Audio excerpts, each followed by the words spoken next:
Who do you resemble? ఎవరి పోలికలో నువ్వు ఉన్నావు? అయితే దానికంటే ముందు ఒక స్టోరీ చెప్తాను. ఒక తండ్రి, 2 కుమారులు, భార్య ఉన్నారు. ఆ కుటుంబం చాలా సంతోషము, నెమ్మది, ఎంతో ఆహ్లాదకరంగా ఉన్న కుటుంబం. ఆ తర్వాత భార్య చనిపోవడం జరిగింది. ఇంకా మిగిలిందల్లా 2 కుమారులు, ఒక తండ్రి. వీరి ముగ్గురు కలిసి ఆమె చనిపోయిన తర్వాత కూడా వాళ్ళకేం తక్కువ లేదు. ఆస్తి ఉంది, సంపద ఉంది, బాగా బంధువులు అందరూ ఉన్నారు, ఏమి ఇబ్బంది లేదు. అయితే కుమారుడు అనేవాడు అంటే తండ్రి అనుకునేవాడు, అయ్యో నా దగ్గర ఆస్తి ఉంది కదా, నేను బ్రతుకున్నప్పుడే ఈ యొక్క ఆస్తి ఇద్దరికి సమానంగా పంచితే బాగుంటుందని అనుకుంటున్నాడు.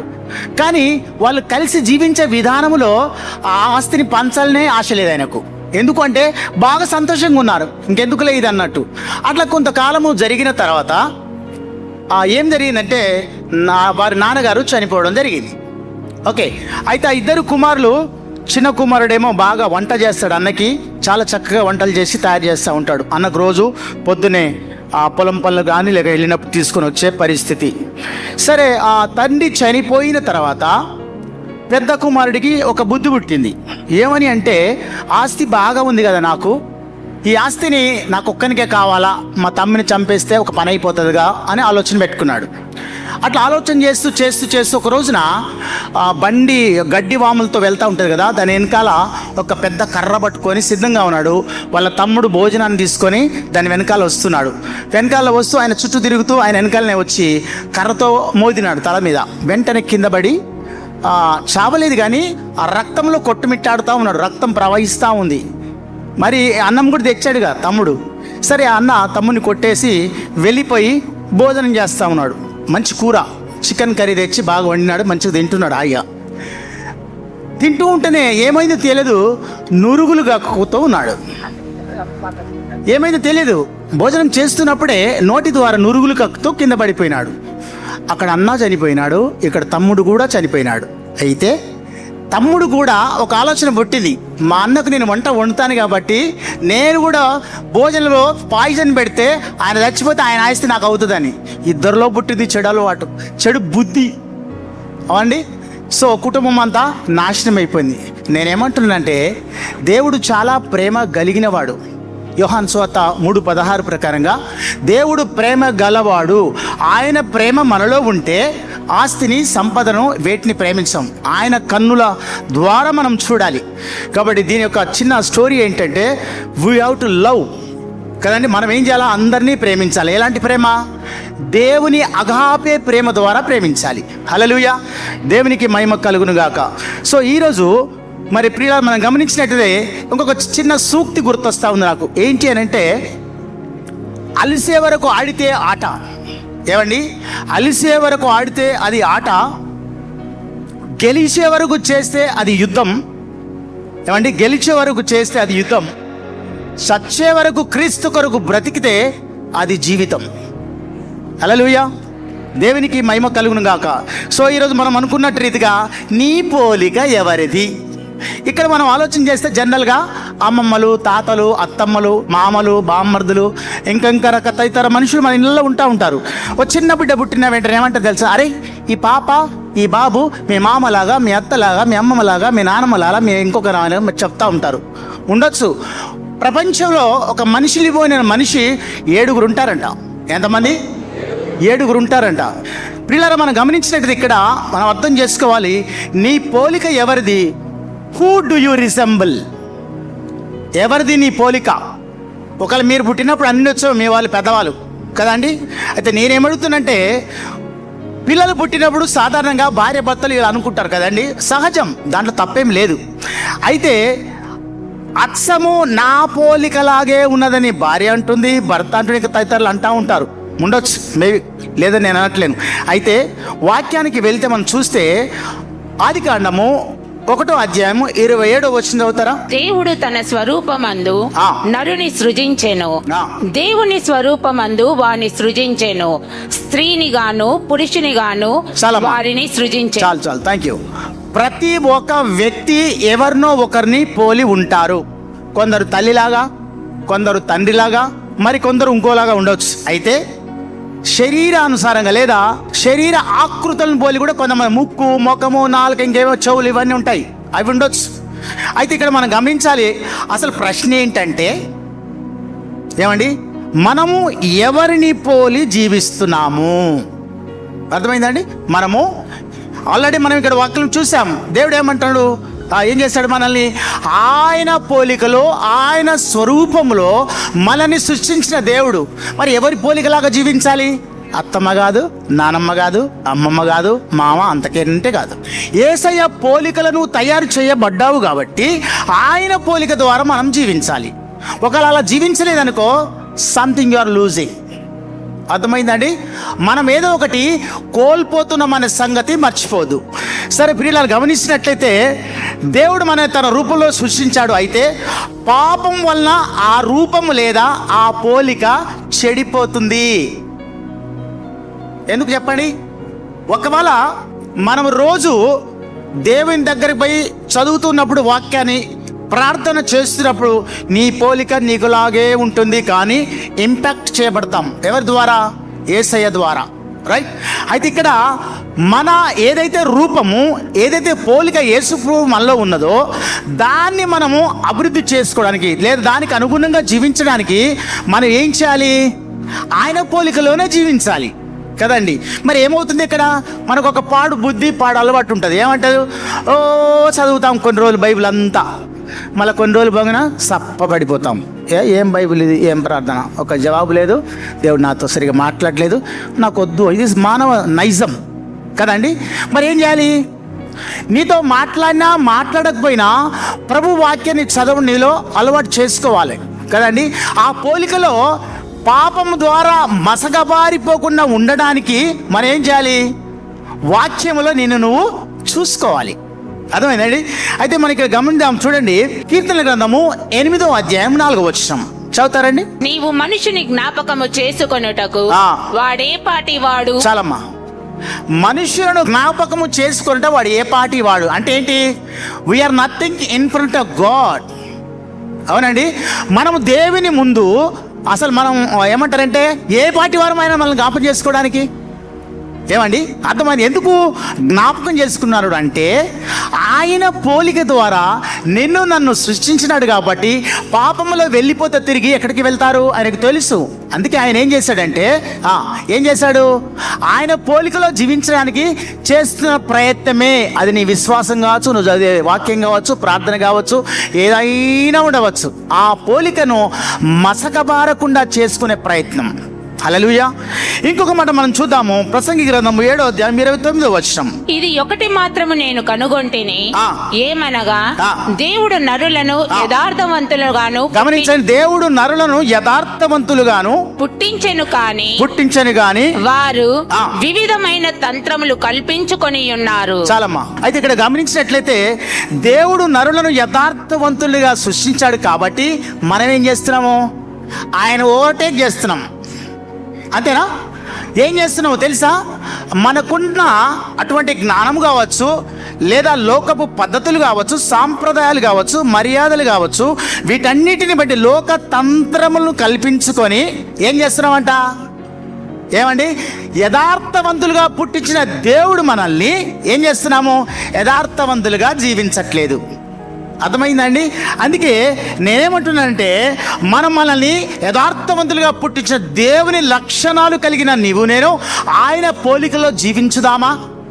ఏమండి, జీవిస్తే మంచిది. పౌలు అంటాడు ఒక మాట, 1 కొరింథీ పత్రిక 1వ అధ్యాయం 11వ వచనంలో, 11వ అధ్యాయం 1వ వచనంలో చదవద్దు కానీ, నేను క్రీస్తుని పోలి నడుచుకున్న ప్రకారము మీరు నన్ను పోలి నడుచుకుని. ఎంత గట్స్ అండి మాట్లాడడానికి! అవి నీకు నాకు ఉన్నాయా? ఉండవు. ఎందుకంటే ఆధార్ కార్డు ఇస్తే ఒకటి, రేషన్ కార్డు లేకపోతే ఇంకోటి, ఉద్యోగం వచ్చిన ఇంకొకటి, ఉద్యోగం రాకపోతే ఇంకొకటి. ఇవన్నీ ఏం చేస్తున్నాము?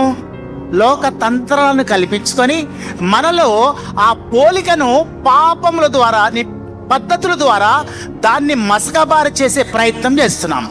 కాదంటారా? అందుకే పౌలు వల్ల చెప్పే ధైర్యము నీకు నాకు ఉండాలి. If you stand outside for the Christ, God will lead you everywhere. హల్లెలూయా. ప్రభు కొరకు నువ్వు బయట నిలబడగలిగితే, నాకు తెలుసు సంఘంలో నిలబడతా, నాకు తెలుసు బాగా నిలబడతారు. అదే కష్టాలు నష్టాలు వచ్చినప్పుడు బయట నిలబడి చెప్పమంటే, నేను బ్రదర్ నెలకు ఒక్కసారి అట్లా పోతా కానీ పెద్ద ఏం పట్టించుకోను సంఘం అంటే. అదే పాస్టర్ ఎందుకు రాలేదమ్మా బ్రదర్, వేరే పని ఉండే. ఏంది ఇది తంత్రం?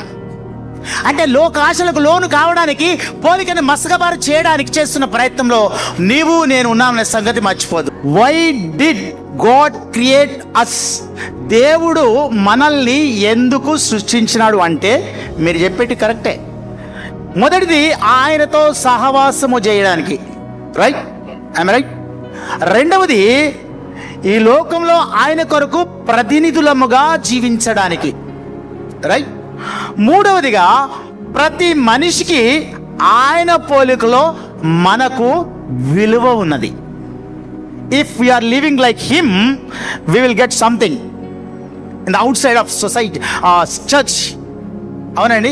ఇది మనం గమనించినట్లయితే ఈ మూడు విషయాల్లో సహవాసము, మిమ్మల్ని అడుగుతున్నాను, దేవునితో సహవాసము చేయమని దేవుడు చెప్తుంటే, ఆయన పోలికలో జీవించమని ఆయన చెప్తూ ఉన్నప్పుడు, ఎవరితో నువ్వు సహవాసం చేస్తున్నావు? లోకస్తులతోనా, దేవుని బిడ్డలతోనా, ఏమండి ఆస్తి కలిగిన వారితోనా, అంతస్తుల వారితోనా, అందమైన వారితోనా? ఎవరితో నీ సహవాసం ఉన్నది? ఏమండి యంగ్స్టర్స్, నో ప్రాబ్లం, కానీ నీ సహవాసము చాలా because of God created us to live with him. ఆయనతో జీవించడానికి, ఆయనతో సహవాసం కలిగి ఉండడానికి నిన్ను నన్ను సృష్టించాడు దేవుడు. రెండోది, ఈ లోకంలో ఆయన కొరకు we're the ambassadors of Christ. ఆయన ప్రతినిధులము. ఆయన కొరకు ప్రాతినిధ్యం వహించే వారముగా బేతేలు సంఘంలో నీవు నేనున్నాం. Only for it is not a Sunday, outside of the week days. ఏమండి, ఎవరితో సహవాసం చేస్తున్నావు? జాగ్రత్త. దేవుని ప్రియ సంఘమా, దేవుడు మనతో మాట్లాడుతున్నాడు. ఏమని అంటే, ఎవరితో నువ్వు సహవాసం చేస్తున్నావు? ఈ లోకంలో ఎలాగుండమన్నాడు నిన్ను నన్ను దేవుడు? ప్రతినిధి అంటే నథింగ్ బట్ ఇట్ ఈస్ దేవునితో కలిగి ఆయన కొరకు మనం ఏం చెప్పాలి? అది సువార్త కావచ్చు, సాక్ష్యం కావచ్చు, వాక్యం కావచ్చు, anything else. We have to tell something in week days like his ambassadors. అలా ఉన్నామండి. చేస్తుంటాం షో. జాగ్రత్త. దేవుడు మనందరినీ చూస్తూ ఉన్నాడు, గమనిస్తున్నాడు. హౌ యు ఆర్ లివింగ్, ఏ విధంగా జీవిస్తున్నాం. ఇంకేమంటారంటే, ఆయన పోలికలో మన విలువ ఉన్నదండి. గమనించినారా? ఆయన రక్తంలో కడగబడిన మనము, ఆయన పోలికలో చేయబడిన మనము, ఆయనను బట్టి మనకు విలువ ఉంది. Yes, because of him we have a great value in the world. కాదంటారా? ఏమండి, అలా ఉన్నాము మరి మనం? లేము. కారణం ఏంటంటే, నేను చెప్తాను. ఇప్పుడు ఒక దేశంలో, రాష్ట్రంలో కొన్ని పరిధులు ఉంటాయి. ఉదాహరణకు ప్రధానమంత్రి లేకపోతే సీఎం అనుకుంటే కనుక, రాష్ట్రానికి నాయకుడు సీఎం, దేశానికి నాయకుడు ప్రధానమంత్రి, వారి ఏమన్నా తయారు చేసి దాన్ని శాసనంగా మార్చాలి అని అంటే దే గో టు పార్లమెంట్ కదండి. పార్లమెంట్ సభ్యులు కానీ అసెంబ్లీ ఎమ్మెల్యే పోయి ఒకదాన్ని వాళ్ళు శాసనంగా చేస్తారు. ఏమని? మేము దీన్ని ఈ విధంగా ప్రకటిస్తున్నాము, దీన్ని అందరూ అవలంబించవలసిందే అని ఒక ముద్ర వేస్తారు. సో అప్పుడు ఏమవుతుంది? అది తప్పకుండా నీవు నేను దాన్ని అనుసరించాలి, అంతే. అవునా? మరి ఇక్కడ నేను యేసు ప్రభు రక్తంలో కడగబడిన నీవు నేను, ఒక ముద్ర మనకు వెయ్యబడింది. ఆయన పోలికలో జీవించమని చెప్తా ఉంటే మళ్ళీ ఎందుకు పోతున్నావు పాపం దగ్గరికి? ఎందుకు లేదు నీకు పోలిక? అలాగా ఎందుకు జీవించట్లేదు అంటే, yes, you are taking very easy. లోకంలో ఏమవుతుందిలేండి, ఎవరు చూస్తున్నారు నన్ను? ఏమండి, పాస్టర్ గారు మా ఇంటికి వస్తారా ఏంది? ఏమండి, no, you are doing something wrong. ఎవరున్నా లేకపోయినా దేవుని కొరకు నువ్వు ఖచ్చితంగా నిలవాల్సిందే, ఆయన కొరకు జీవించాల్సిందే. ఆ విలువ కలిగిన వారంగా ప్రభు కొరకు నేను జీవించాలని మనవి చేస్తాము. రెండోదిగా చూస్తే ప్రియుల గమనించండి, పాపము దేవుని పోలికను లేదా స్వరూపాన్ని పాడు చేస్తుంది.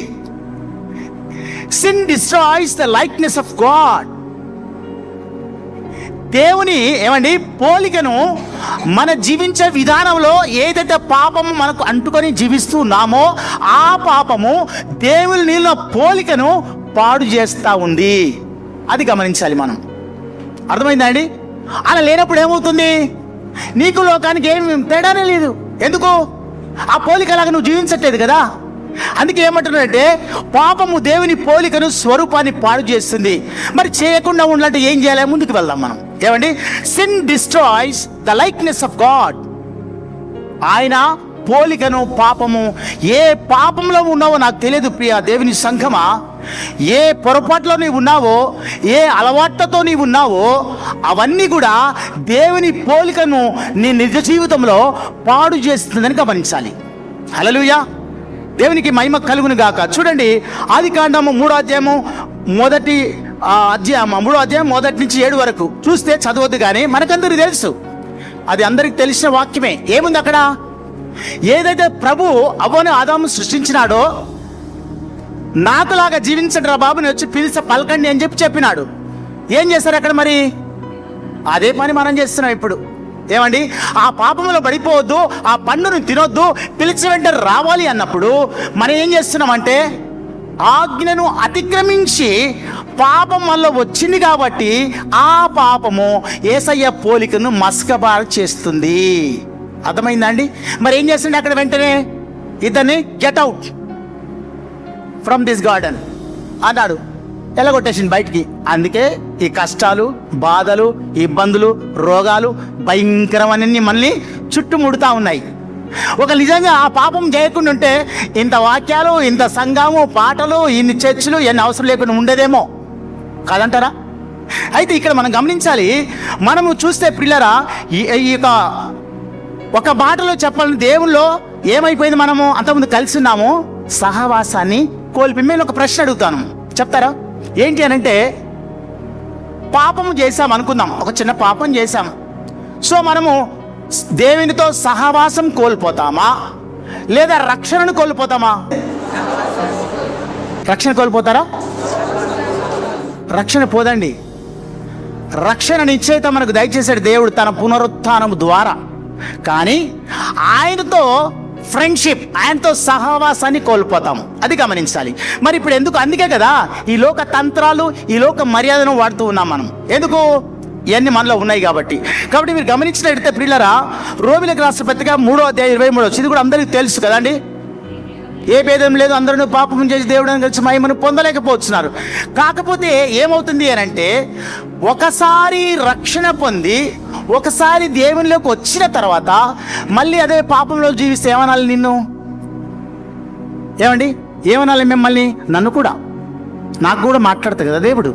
ఇది రెండంచుల ఖడ్గం, బోధించే నాకు, వినే మీకు కూడా మాట్లాడుతూ ఉంటుంది. మరి ఏమవుతుంది ఇక్కడ? ఏమండి ఏమవుతుంది? అర్థమవుతుందా? మనం ఏం చేస్తున్నామంటే ఈ పాపములో ఆల్రెడీ ఒప్పుకున్నాం, విడిచిపెట్టామని చెప్తున్నాము, మళ్ళీ పాపాన్ని పట్టుకుని ఏలాడుతూ ఉన్నాం కదండి. అంటే అందరూ అలా ఉన్నారని నేను అనట్లేదు. చాలా భయము, భక్తి, వణుకుతో జీవించేవారు ఉన్నారు లోకంలో, కాబట్టి కొంత ఉందని చెప్పవచ్చు. నేనేమంటున్నంటే ఈ చాలా మందిలో పాపం దేవుని పోలికను పాడు చేస్తుంది. కొందరిలో చెడు అలవాట్లను బట్టి కూడా ఉంటుందన్నమాట. ఇప్పుడు మీరు గమనించినట్లయితే ఒక అలవాటు ఉందనుకోండి, ఆ అలవాట్లో వెళ్ళిపోతూనే ఉంటారు, అది పాపం గ్రహించరు వాళ్ళు. అందుకే చెప్తున్న జాగ్రత్త, అలాంటి వారికి హెచ్చరిస్తూ ఉన్నాను. 29వ సామెతల గ్రంథము సిస్టర్ వినాలి. 29వ అధ్యాయం సామెతల గ్రంథం 1వ వచనం చెప్పమ్మా, చదవదు కానీ, ఎన్నిసార్లు గద్దించని వాళ్ళని వాడు విననొల్లని వారు ఏమవుతారు? నేను చెప్తున్నా, ఇది వాక్యం. అందుకే మీరు దేవుని వాక్యాన్ని చులకనగా తీసుకుంటున్నారు. దేవుని వాక్యాన్ని భయము లేకుండా, వణుకు లేకుండా నీ ఇష్టం వచ్చినట్టుగా జీవిస్తున్నాం. One day you have to accountable to God. ఒక దినాన్ని నువ్వు దేవునికి లెక్క అప్పజెప్పని వారే వాళ్ళే ఉన్నారు. జాగ్రత్త. కాబట్టి ఆ పాపం నుంచి మనము బయటికి రావాలి. ఆల్రెడీ కనుక్కున్నాం, మన పాపాలన్నీ ఒప్పుకున్నాం, విడిచిపెట్టాం, మళ్ళీ ఎందుకు పోతున్నారు? ఇంతకుముందు చెప్పాను కదా, ఆ పాపం ఉండడానికి కారణం ఏంటి తెలుసా? మనకు ఒక బుద్ధి ఉంది, బైబిల్ అంటున్నది. కాబట్టి అలాంటి బుద్ధులు మళ్ళీ ఉండకూడదు. ఒకసారి once desires to live for the God, ఒకసారి నిర్ణయించుకుని దేవుని కొరకు జీవించాలి అన్నప్పుడు యు స్టాండ్ ఫర్ దట్. దేవుని కొరకు మరణమైన జయమైన ఒకటే నువ్వు నిలబడగలిగితే, ఎస్, నేను చెప్పాను కదా, sin destroy the likeness of God. పాపము నిన్ను పాపం ఏలుబడి చేస్తూ ఉంది కాబట్టి నీలో ఉన్న దేవుని పోలిక, ఆ ఇమేజ్ని పాడు చేస్తూ ఉన్నావు. జాగ్రత్త. హల్లెలూయా. దేవునికి మహిమ కలుగును గాక. మీరు చూసినట్లయితే యెషయా గ్రంథము 59వ అధ్యాయం 2వ వచనం చదువుతారండి. మీ పాపములు ఆ. ఆయన ముఖమును మీకు మరుగుపరిచెను గనుక. చాలమ్మా చాలు. ఓ గంట సేపు ప్రార్థన చేస్తాం, 2 గంటలు చేస్తాం, ప్రార్థనకు జవాబే రాదు. ఎందుకని? ఏం చేసిందంట? మన పాపము దేవుని ముఖాన్ని అంటే కనబడకుండా చేస్తున్నాను. అంటే నీ ప్రార్థనకు జవాబు ఇవ్వడైనా. ఎందుకు? నీలో పాపం ఉన్నది కనుక, నాలో పాపం ఉన్నది కనుక నీ పాపానికి జవాబు రాదు. అంటే మరి ఏం చేయాలి? మిమ్మల్ని ప్రశ్న అడగమంట, వారం అంతా స్నానం చేయకుండా మనకు ఏంటి పరిస్థితి? మనది పోరా ఇంట్లోకి వెళ్ళి పోరా నిలబడతారేమో, అవునా? మరి ఏం చేస్తాము వెంటనే? మరి సంవత్సరాల తరబడి, నెలల తరబడి, రోజుల తరబడి, గంటల తరబడి, వారాల తరబడి పాపంలో జీవిస్తున్న నిన్ను ఏమనాలి? దయచేసి ప్రియ సంగమా, దేవునిలో కడగబడి తర్వాత ప్రభుకు కోరకు జీవించడానికి ప్రయత్నం చేద్దాం. ఆయన పోలికలో జీవించడానికి ప్రయత్నం చేద్దాం. అలా లేకపోతే నువ్వు ప్రభు కొరకు ఏమి చేయలేమనే సంగతి. ఇంతకుముందు మనం చూసాం కదా, ఆయన ప్రతినిధులం. ఆయన కొరకు ఎలా ఉండాలి? మనం ఆయనతో సహవాసం చేయాలా? లేవని. ఎందుకంటే ఈ పాపాన్ని బట్టి మనం చూస్తే ఒక చిన్న అయస్కాంతం తీసుకోండి, దాన్ని తీసుకొని మనం ఒక దగ్గర ఇనుప ముక్కలన్నీ వేసి పెట్టండి. అయస్కాంతాన్ని తీసేసిన తర్వాత కూడా దాని యొక్క గుణగణాలు దాంట్లో ఉంటాయి. ఎందుకు? ఇంపాక్ట్ చేయబడింది, ప్రభావితం చేయబడింది. మరి నీలో ఉన్న క్రీస్తు ప్రభావితం చేయట్లేదా ఇతరుల్ని? ఎందుకని? ఇవి అన్నమాట. మనలో ఉన్నటువంటి ఏవైతే ప్రభుకు అయిష్టమని మనలో పెట్టుకుంటున్నామో అవి పాపాలకు సంబంధం ఏవైనా కానీ వాటన్నిటిని పెట్టుకొని నువ్వు చూపిస్తే ఆయన పోలికలు ఎదగలేవు. కానీ ఆయన నామానికి నీ ద్వారా ఏమొస్తుంది? అవమానం వస్తుంది, అవమానం. హల్లెలూయా. దేవునికి మహిమ కలుగును గాక. మీరు చూడండి, 3వదిగా మనం చూస్తే కుమారుడైన దేవుడు తండ్రి పోలిక. The son of the God is the image of the father. ఏమండి? The son of God is the image of the father. కుమారుడైన దేవుడు తండ్రి పోలిక. అవునా? ఇంతకుముందు మనం మాట్లాడుకున్నాం చాలా. ఈయన పలానా, ఆయన ఈయన పలానామ. మరి నీలో ఉన్న క్రీస్తు ఆ విధంగా ఎందుకు లేము మనము అనంటే, మీరు చూడండి ప్రియులా, గమనించినట్టయితే కొలస్సీయులకు రాసిన పత్రిక 1వ అధ్యాయము 15వ వచనం. ఆయన అదృశ్య దేవుని స్వరూపి అయి సర్వ సృష్టికి ఆది సంభూతుడై ఉన్నాడు. ఇక్కడ గమనించినట్లయితే ప్రియులారా, అదృశ్యమైన దేవుని ఇప్పుడు నేను అంటాను, మనము ఇది మీకు అర్థం కావడం చెప్తున్నాను. కనపడే మన అమ్మ, నాన్న, అక్క, చెల్లికే భయపడని నీవు, అర్థమవుతుందండి? అమ్మ, నాన్న, అక్క, చెల్లి అందరూ కనబడుతున్నారు. వారికి భయపడని మనము ఎవరికి భయపడాలి? అదృశ్యమైన దేవుని స్వరూపానికి భయపడతామా? అది అయ్యే పనేనండి? అయ్యే పని అది? ఇప్పుడు అదే దొంగ అంటే బంగారం ఉంది, చుట్టూరా పోలీసులు పెడితే ఎత్తుకపోమంటే పోతారా? పోరు. మరి కనపడే వ్యక్తులకే భయపడని మనం, కనపడని వ్యక్తులకు భయపడని మనము, కనపడని దేవునికి, అదృశ్యమైన దేవుని స్వరూపి అయి సర్వసృష్టికి ఆధారభూతుడై ఉన్నాడు. వాక్యం అనే అద్దము మన ముఖము చూచుకున్నప్పుడు, అర్థమైందమ్మా? మనము వాక్యమైన అద్దం దగ్గరికి పోయి మన ముఖాన్ని చూసుకోవాలా. ఎలా ఉంది నీ ముఖం? శరీర సంగతిగా నేను మాట్లాడలేదు, ఆత్మీయంగా మాట్లాడుతున్నాను. నీలో వాక్యమైన అద్దం దగ్గరికి వెళ్ళినప్పుడు నీ జీవితంలో ఎలాంటి పాపములు ఉన్నాయి? అసలు ఆయన పోలికను మనం జీవిస్తున్నామా? పాపములో ఏమవుతుందంటే మనం నిజ జీవితంలో రోజు రోజుకు ఏమవుతుందంటే ఆయన పోలికంతా మసకబారిపోతుంది. ముందు బాగానే ఉంది, రక్షణ పొందిన తర్వాత అబ్బా పాటలు, వాక్యము, ప్రార్థన, స్తుతి, ఏ మీటింగ్ వెళ్తే ఆ మీటింగ్. మెల్లమెల్లగా రాజుగుర్రం గాడిదైనట్టు ఏమైపోతుంది? మెల్లగా అన్నీ వదిలేస్తుంటాం. అవునా కాదంటారా? హల్లెలూయా. నిద్రపోయారు గట్టిగా చెప్పండి హల్లెలూయా. హల్లెలూయా అంటే కొంతమంది నిద్రపోతున్నారు అన్నమాట. ఓకే, మనం చూసినట్టు మరొక మాట చూద్దాము. ఏప్రిల్ రాష్ట్ర పత్రిక 1వ అధ్యాయం 3వ వచనం. ఆయన దేవుని మహిమ యొక్క తేజస్సును, ఆయన తత్వం యొక్క మూర్తిమంతమునై ఉండి తన మహత్తుగల మాట చేత సమస్తమును నిర్వహించుచు పాపముల విషయములో శుద్ధీకరణము తానే చేసి, తానే పాపల విషయము శుద్ధీకరణ చేసి, నాలో ఉన్న పాపాన్ని రక్షింపబడక ముందుకు ఏం చేశాడన్నా? నువ్వు రక్షణ పొందినప్పుడే అన్నీ కడిగేశాడు. మరి ఏమవుతుంది, ఎందుకు ఇలా జరుగుతుంది అని అంటే, అది మనం మర్చిపోతున్నాం. ప్రభు చేసిన కార్యాన్ని మర్చిపోతూ ఆయన కొరకు జీవించకుండా లోకపు పోకడలో, లోకములో కలిసిపోతూ ఏమైపోతున్నాం. నేను ఒక మాట చెప్తాను. పడవ సముద్రంలో ప్రయాణం చేసిన అంతసేపు సాఫీగా ప్రయాణం జరుగుతూ ఉంది కదా. సముద్రంలో ఉన్న నీళ్లు పడవలోకి వచ్చినాయనుకోండి, ఏమైపోతుంది? మునిగిపోతుంది. మరి నువ్వు నేను ఈ లోక యాత్ర, ఈ నావలో ప్రయాణం చేస్తున్నాము. మరి నీకు నాకు ఎందుకు అంటుతుంది పాపం? అంటే నువ్వు మునిగిపోవడానికి సిద్ధపడుతున్నావు అన్నమాట. అంటే నీ నావలో లోకం అనే సాంప్రదాయాలు, పద్ధతులు, పాపము, రకరకాల తంత్రాలన్నీ కూడా నువ్వు లోపలికి తీసుకుంటున్నావు. కాబట్టి విశ్వాసం అనే నావలో నువ్వు మునిగిపోతున్నావు లోకయాత్రలో, కాదంటారా? మరి అలా ఎందుకు అవుతుందని అంటే, నువ్వు దేవుని మీద నీ దృష్టి లేదు. అర్థమైందండి? నువ్వు వాక్యాన్ని చదువుతున్నప్పుడు, వాక్యం దగ్గరికి వెళ్ళినప్పుడు, ఆ వాక్యాన్ని అర్థంలో నీ ముఖాన్ని చూసుకున్నప్పుడు, నీ ముఖము ప్రార్థన చేసిన వెంటనే జవాబు రాకపోవడానికి కారణం ఏంటి అని అంటే, నీలో ఉన్న పాపమే. అందుకే ఆయన పోలికను మనం ఏం చేస్తున్నాం? పాడు చేస్తాం. ఎవరి పోలికను? దేవుని పోలికను కదండి. ఏమన్నాడు? The son of the God is a image of the father. తండ్రి అనే దేవుని పోలిక మనం జీవించే విధానంలో పాపాలను బట్టి ఆయన పోలికను పాడు చేస్తా ఉన్నాం. హల్లెలూయా, హల్లెలూయా. ఎవరికి వారు మీరు మాట్లాడుకోవచ్చు. ఎవరికి వారు క్వశ్చన్ యువర్ సెల్ఫ్.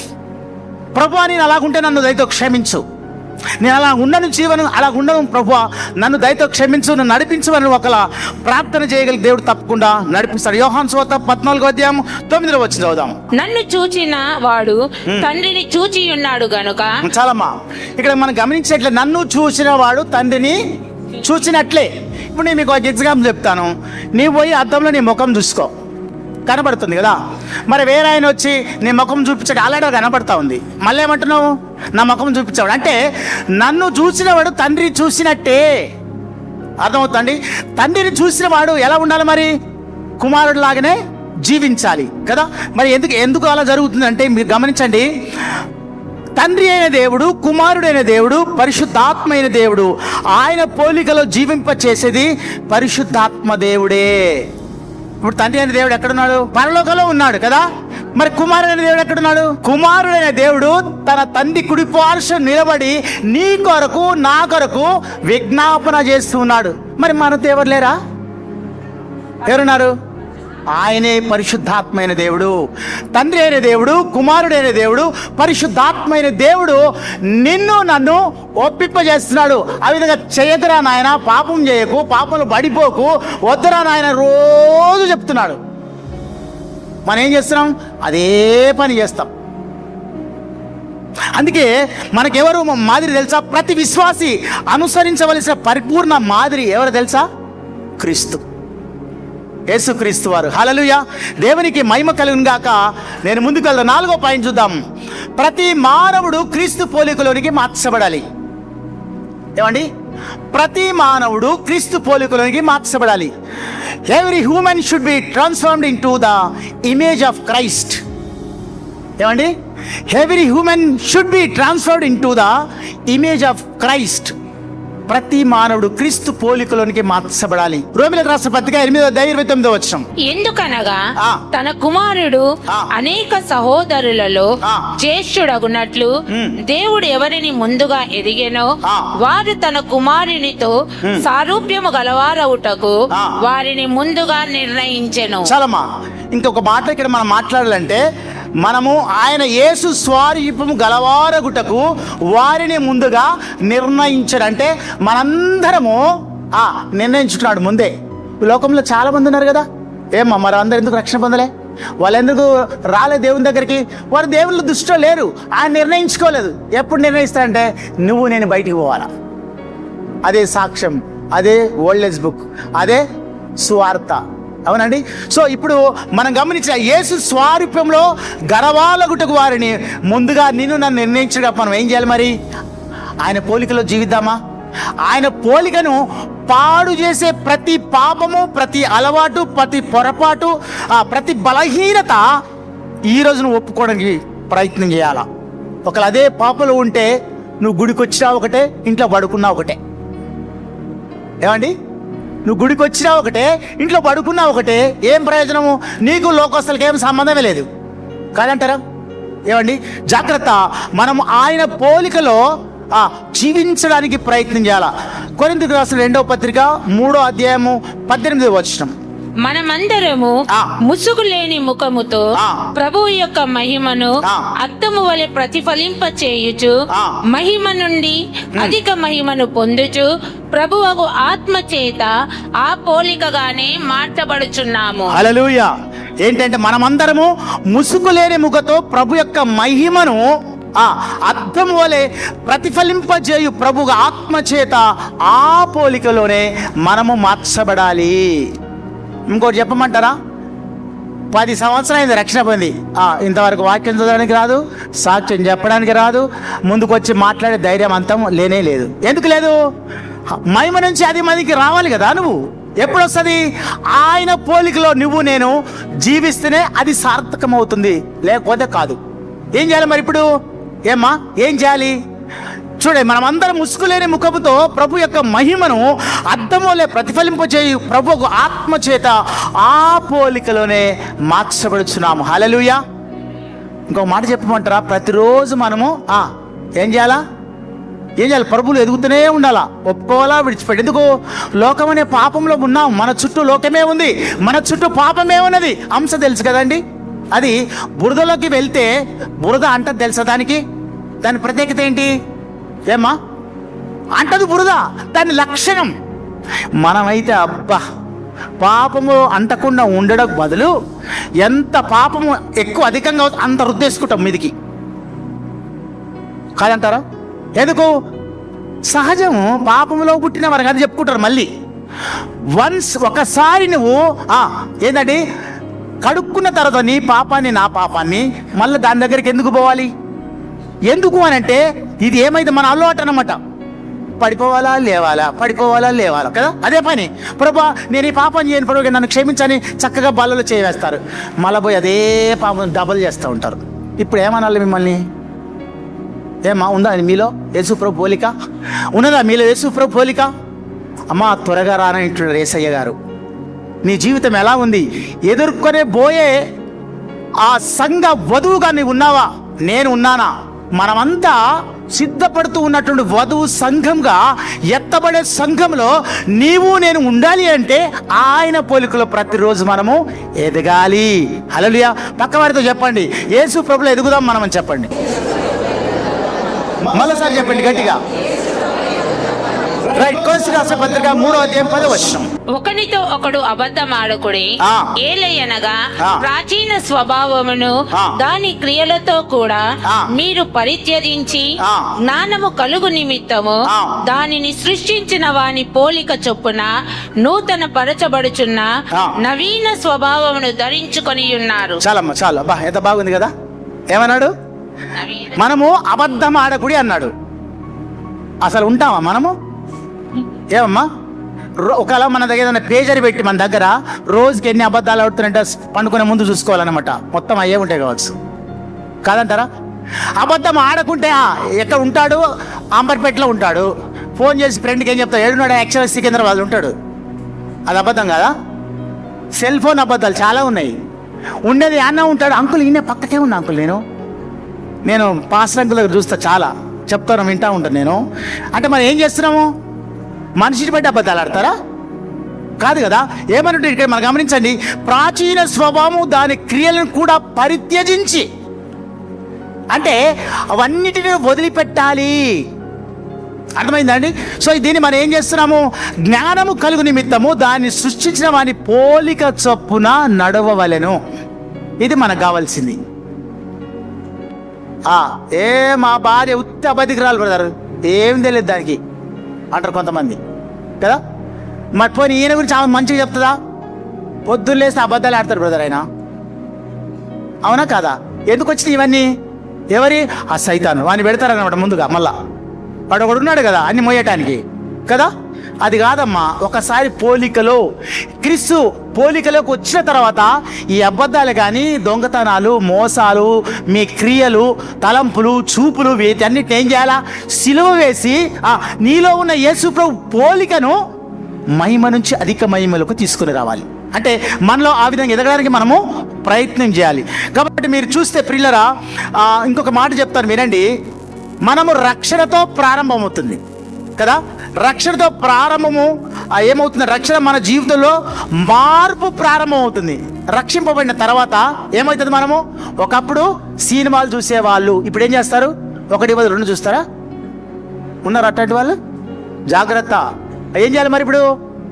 ఏమ్మా ఏం చేయాలి? సీరియల్ చూస్తారా? జాగ్రత్త. మనం ఏం చేయాలంటే, మీరు గమనించినట్టే రక్షణ పొందిన తర్వాత మార్పు అనేది ప్రజలు గమనించాలి మనలో. అర్థమవుతుందా?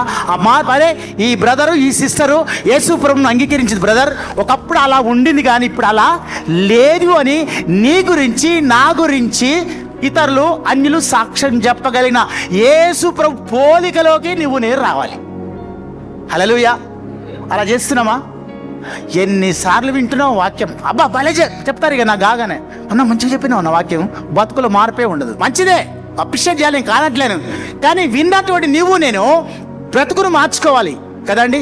అది చేయకపోతే వేస్ట్ అవుతున్నా. పరిశుద్ధాత్మ మనని క్రమంగా క్రీస్తు పోలికలోనికి మారుస్తూ ఉంటాడు. ఎప్పుడు? When you are reading the word of God. నువ్వు వాక్యాన్ని చదివినప్పుడు, ఆ వాక్యాన్ని నెమరు వేసుకుంటూ ఉన్నప్పుడు, నేను చెప్పాను ఇంతకు ముందు, దేవుని ప్రేమలో ఉన్నప్పుడు ఏమవుతుంది? ఆయన పోలికలోకి మనము మార్చబడతాం. అందుకే ఏమన్నాను అక్కడ? ప్రతి మానవుడు క్రీస్తు పోలికలోనికి మార్చబడాలి. Every human should be transferred into the image of Christ. అలా ఉన్నామా మనం? ఇంకొక మాట చూద్దాం, చూడండి. క్రైస్తవ మార్పు అంటే ఎలా రావాలండి? మార్పులు ఆలోచనలో, మాటలో, ముఖ్యంగా ప్రవర్తనలో. Character is a very important in our life. When we're losing our character, something, everything is losing. నీ క్యారెక్టర్, నీ ప్రవర్తనను కోల్పోతే సంఘంలో, సమాజంలో ఏమవుతుంది తెలుసా? ప్రతిదీ కూడా పోయినట్టే. నీ క్యారెక్టర్ను నువ్వు ఏం చేయాలా? భద్రపరుచుకోవాలా. అది ఎలాగా? క్రీస్తు పోలికలో. అందుకే ఎవరు క్రీస్తు పోలికలకి మార్చబడానికి మనలో ఉన్న ఏంటి అంటే ఆలోచనలు, మాటలు, ప్రవర్తన అంతా కూడా ప్రభుకి ఇష్టంగా ఉండాలి. మరొకటి ఎగ్జాంపుల్ చెప్తాను వినండి. అద్దము ఉందనుకోండి, మొఖం చూసి ఎంతమంది నిలబడతారు అద్దం ముందు? నేను నిలబడతా లేగానే, అంటే చూసుకుంటాం అనుకోండి. పోయిన తర్వాత ఏం చేస్తాము? అద్దం బాగా కనబడతలేదు అనుకో, ఏం చేస్తాం? తుడుస్తా. అబ్బా భలే చెప్తున్నారమ్మా. మరి పోలిక అనే యేసుప్రభు పోలిక నీలో ఉన్నప్పుడు ఆ పాపము, ఆ పోలికను మస్కబార చేస్తున్నప్పుడు ఎందుకు తుడుచుకోవట్లేదు? అర్థమైందా అండి? ఎందుకు తుడుచుకోవట్లేదు? అలవాటు పడ్డాం. ఏమండి? అలవాటైంది. ఎందుకమ్మా లేట్ వచ్చినట్టే అలవాటు. ఎందుకమ్మా ఇది చేయాలంటే రాదు. ఎందుకమ్మా ఇది చేయాలంటే నాకు రాదు బ్రదర్. కొంతమంది అంటున్నారు లీడర్లు, సాక్ష్యం చెప్పడానికి చెప్పమంటే నాకు రాదంట. మరి ఎందుకున్నావు నువ్వు లీడర్గా? సాక్ష్యం చెప్పాడు, అమ్మో తెరసలు చెప్తారు, బాగానే బ్రహ్మాండంగా దంచి కొడతారు. ఇటుకొచ్చి అమ్మో అంతమంది ఉంటారు బ్రదర్, అమ్మో పాస్టర్ గారు ముందు కూర్చుంటారు బ్రదర్. నేను ఏమంటాడు? వెరీ గుడ్ అమ్మ, మంచిగా చెప్పిన అంటాడు కదా, అప్రిషియేట్ చేస్తాడు. మరి అలా చేస్తున్నాం మనం? లేదే. ఎందుకు? మరి గమనించండి, అద్దము దుమ్ముతో నింటే తూడ్చి వేస్తాము, అలాగే ఏమండి చూడండి, పాపం మన హృదయాన్ని కప్పివేస్తే క్రీస్తు పోలిక మనలో కనపడుతుందండి. మరి ఏం చేద్దాము? వాక్యం చేత ఉన్న పాపాన్ని కడుక్కుందామా? తుడిచేద్దామా? మళ్ళీ అంటుకోవద్దు, మళ్ళీ పోయి దాన్నే పట్టుకోవద్దు. ఏం చేయాలి మరి? తుడిచివేసి లాస్ట్ చెప్తున్నారు వినండి. ఇప్పుడు మీరు చూడండి, సూర్యకాంతి ఉందండి. సూర్య కిరణాలు మన కంటి మీద పడితే తప్ప నువ్వు వస్తువులో నీవు నేను చూడలేము. అది తెలుసలేదు సైన్స్ స్టూడెంట్స్ ముఖ్యంగా గమనించండి. సూర్య కిరణాలు మన కన్ను మీద పడితే ఆ రిఫ్లెక్ట్ అయ్యి ఆ వస్తువు మీద ఎన్ని కనబడతా ఉంటాయి మనకి. అర్థమైందా? మరి నిన్ను ఒకవేళ క్రీస్తు అనే కిరణాలు నీలో ఉంటే నువ్వేం చేయాలా? కనబడాలి కదా. ఎవరికి? అన్యులకి, దేవుని ఎరిగిన బిడ్డలకి యేసు ప్రభు పోలిక మనం చూపించాలి. అది ఉందా మన దగ్గర? అస్సలు లేదు. అర్థమవుతుందా అండి? గమనించాలి. ఓకే, నెక్స్ట్ ఐదోది, చివరిగా నేను ముగిస్తున్నా. ఐదోది చెప్పి, ఈ లోకం మనలో క్రీస్తు పోలికను చూడాలి. ఈ లోకం ఏమండి, ఈ లోకం మనలో క్రీస్తు పోలికను చూడాలి. ఏమంటే the world should see the image of Christ in us. ఏమంటున్నాడు? ఈ లోకం మనలో క్రీస్తు చూడాలి. ఇక్కడ ఏంటి వివరణ? మత్తయి సువార్త 5వ అధ్యాయం 16వ వచనంలో మన సత్క్రియలు చూచి తండ్రిని మహిమపరచునట్లు మీ వెలుగును ప్రకాశింపనీయుడు. అబ్బా, ఎంత బాగుంది కదా! ఏమంటున్నాడు? వెలుగు ప్రకాశింపనీయుడి. ఏం చేయాలి మరి? మన వెలుగుని ఏం చేయాలి? ఏం చేస్తున్నాం మనము? క్యాండిల్ ముట్టి ఏడ పెడతామమ్మా? మంచ కింద పెడతారా? తట్ట కింద పెడతారా? ఏడ పెడతారు? అందరికీ కనపడేటట్టు వెలుగు. మరి నీలో ఉన్న పోలిక వెలుగుని ఏం చేస్తున్నారు? పాపము చేత దాన్ని అంతా కప్పేస్తున్నారు అనమాట. అది వద్దని చెప్తున్నాడు దేవుడు ఈరోజు. హల్లెలూయా. ఏం చేయాలి మనము? ఆ వెలుగును ప్రకాశింపజేయనియాల, ఎక్కడ పోతే అక్కడ. అర్థమైంది? ఇంకొక మాట ఎఫెసీయులకు రాసిన పత్రిక 5:1 అమ్మ నేను ముందు వెళ్తాను. కావున ప్రియులైన పిల్లల వలె దేవుని పోలి నడుచుకొనుడి, క్రీస్తు మిమ్మల్ని ప్రేమించి పరిమళ వాసనగా చేశాడు. అబ్బా, ఎంత బాగుంది కదా మాట. బ్రదర్స్, కొంతమంది సిస్టర్స్ కూడా ఉండొచ్చేమో, ఫెరిఫెమ్ వాడతారు. ఎందుకు? గబ్బు వస్తుంది కాబట్టి శరీరం నుంచి. అవునా? మరి మనల్ని ఏం చేసి ఆ గబ్బు, పాపమైన గబ్బుని తీసేసాడు యేసుప్రభు రక్తం ద్వారా. మరి ఏం చేయాలి? మనం ఎట్లా కనబడాలి? పరిమళ వాసనగా ఉండమని దేవుడు చెప్తా ఉన్నాడు. కావున ఏమన్నాడు? ప్రియులైన పిల్లల వలె దేవుని పోలి నడుచుకొనుడి, క్రీస్తు మిమ్మల్ని ప్రేమించి పరిమళ వాసనగా జరిగి. అబ్బా, చాలా బాగుంది ఈ మాట. చదువుకోవటానికి మానే ఉంది, కానీ జీవించాలి కదా. అలాగా ఉన్నాము. అలాగా ఆ పరిమళ వాసన క్రీస్తు పోలికలు ఇతరులు కనపడుతాం, నీలో లేదు. మరి ఏం చేద్దాం? మార్చుకుందామా? దేవుడు తప్పకుండా మనకు సాయం చేసి. ఇంకోటి పిలిపిలికి రాసిన పత్రిక 2వ అధ్యాయం 14-10 ఒక మాట అంటాడు, మీరు వక్ర జనం మధ్య నిరపరాధులుగాను ఉండాలి. ఎవరున్నారు మన చుట్టూ? వక్రజనమే కదా. వాళ్ళ మధ్యలో ఎలా ఉండాలి? నువ్వు ఏమ్మా ఎలా ఉండాలి? మనమందరము నిరపరాధులంగా. బైబిల్లో కొంతమంది ఉన్నారు అలా నిరపరాధులని దేవుడే చెప్తున్నాడు సాక్ష్యం మరొకరకు. మన సాక్ష్యం పక్కలు చెప్తున్నారా? ఈ సిస్టరు, ఈ బ్రదరు ఎలాంటిది? వక్రజనం మధ్యలో ఉన్నావు, నిన్ను నిరపరాధిగా గుర్తిస్తున్నారా? ఆ పోలికని బట్టి నువ్వు ప్రభువును మైపరుస్తున్నావా? అది గమనించాలి. అయితే మిమ్మల్ని ఒక మాట్లాడుతాను, వినండి. మన జీవితం ఇతరులను యేసు ప్రభు వైపు నడిపించాలి. మన ప్రేమ, క్షమ, వినయం, పరిశుద్ధత ద్వారా క్రీస్తును ప్రతిబింబ చేయాలి. హల్లెలూయా. ఇక్కడ మనం చూస్తే ప్రియులారా, మనం క్రీస్తు రాయబారమని గమనించాలి. ఈ లోకం ఆయనకు ప్రాతినిధ్యం వహించాలి. అర్థమైందా? కాపర్లు కావచ్చు, నాయకులు కావచ్చు, విశ్వాసులు కావచ్చు. ముగిస్తున్నాను. దయచేసి మనము చూద్దాము. కళ్ళు మూసుకుందాం. నేను ముగిస్తున్నాను. కళ్ళు మూసుకోండి. ఎవరికి వారిగా పరీక్ష చేసుకుందాం. ఒక 2 వ్యక్తులు మీకు చూపిస్తాను. కళ్ళు మూసుకోండి మీరందరూ. యేసుక్రీస్తు వారు అన్యాయముగా ద్వేషించబడి, దూషించబడి, అన్యాయముగా తీర్పు పొందినాడు. క్రీస్తు అమ్మబడ్డాడు. యేసు ప్రభు. కళ్ళు మూసుకోవాలి అందరూ దయచేసి. యోసేపు జీవితంలో కూడా చూస్తాము ఇలాంటి అన్యాయంగా ద్వేషించబడి, గోతిలో త్రోయబడ్డాడు, అమ్మబడ్డాడు. ప్రభు అయిన క్రీస్తు నన్ను రక్షించడానికి ఆయన ఈ లోకానికి వచ్చి మరణించి 3వ దినాన తిరిగి లేచాడు. కాబట్టి తన పునరుద్ధరణ ద్వారా మనకు రక్షణ నిశ్చయత కలిగింది. అందుకే మనం ఈ విధంగా జీవించగలుగుతున్నాం. అయితే ప్రియులారా గమనించండి, ఆలోచన చేయండి, ప్రభువుని అడగండి. యేసుక్రీస్తు ప్రతిబింబమే యోసేపు లేదా ఆయన పోలిక.